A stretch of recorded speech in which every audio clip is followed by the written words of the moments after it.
The Great Recession was a period of reduced economic activity that officially lasted from December 2007 to June 2009. It started with the burst of the $8 trillion housing bubble.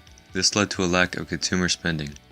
This, combined with the financial market chaos from the bursting of the bubble, led to a collapse in business investment. Because of this, a huge number of jobs were lost. In 2008 to 2009, 8.4 million jobs were lost. This was the greatest job loss since the Great Depression.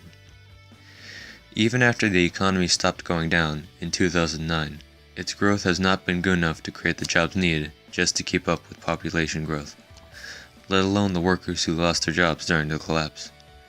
In October 2010, 16 months after the official end of the recession, the economy still had 5.4% fewer jobs than it did before the recession. U.S. citizens continue to be near the top when it comes to being low on cash. Anyone making under $50,000 a year would be considered a low-income worker, while many Americans make that just under $50,000 a year.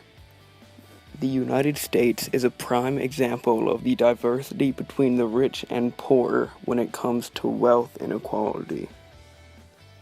Wealth inequality can be described as the unequal distribution of assets within a population. American poverty affects our economy and is impacted by the policies of our government. According to the Census Bureau, 104 million people, or about one-third of our population, have annual incomes below or twice the poverty line, which averages less than $38,000 a year for a family of 3 and $23,000 for a family of 4. The economic cases for reducing child poverty make sense, because it's more likely that poor children will have low earnings as adults. Further, these children are more likely to engage in crime, which is costly to the police. The lower productivity of the poor people at the poverty line results in a lack of production and a direct loss of goods to the U.S. economy. This reduction of productivity of the overall economy equals 1.3% of the gross domestic product. In addition, poor health and high healthcare costs and lower lifespans and quality of life are some of the more major issues currently plaguing those who are poor. The government policies could play a large role in managing poverty levels. However, the wealthy have an unequal distribution of political power. A tiny fraction of the American wealthy lobby in the federal government for policies that will benefit them, which means that people with limited incomes may not be benefiting as much as they should from the government. While our war on poverty that we are fighting helps millions of Americans escape poverty, our federal government needs money to fund it, which is difficult due to the low productivity of the poor. If the productivity of the poor was higher, the economy would be stronger, and the government would generate more money in taxes in a strong economy.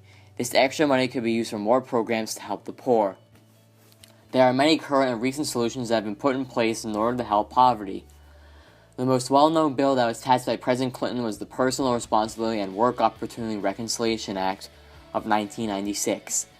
It cut more than $55 billion in welfare spending over 6 years and put a 5-year limit on how long people could receive welfare payments. The government also provided tax credits to businesses who hired more workers. As a result, more jobs were created for the poor. In 2006, the number of people on welfare reduced to the lowest level since 1969. Since this worked quite well over 10 years, President Bush passed a Temporary Assistance for Needies Family Program in 2006, which added a time extension to this bill. While more jobs are created, millions of Americans are still living below the poverty line.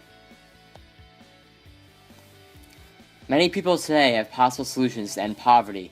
Many Democrats say that the top 1% of wealth in their country should be taxed more to be given to the poor, but many conservatives do not want to give up their money to those who aren't trying to earn it.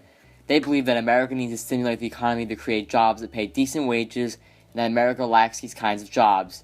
Not only that, but they believe that full employment policy and skill development strategies are needed in order to balance this reform, in order for it to actually work.